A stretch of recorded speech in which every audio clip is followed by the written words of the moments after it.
Bread's Bakery has revolutionized the classic black and white cookie. Let me tell you why.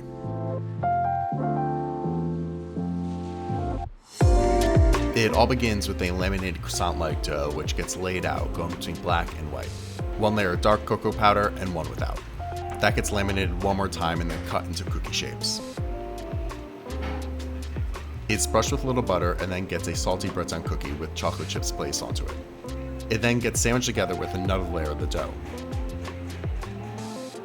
They're then baked off and finished with one side getting some vanilla bean glaze. Just look at those layers.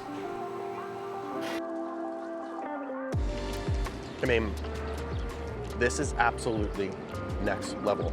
It's flaky, it's buttery, it's complex.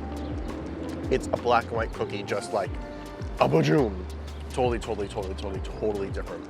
And there's still a place for the old school black and white cookies, but man, I'm here for this. Sometimes too, like, I think a black and white cookie be like overbearingly sweet sometimes, and it's sort of the experience of it.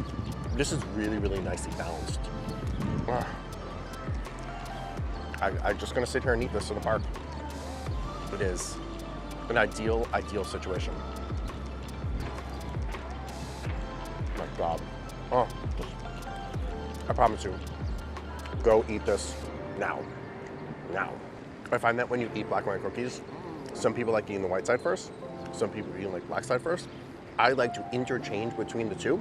So I go vanilla one bite, usually vanilla first, and then I'll get that chocolate side. It's just heaven.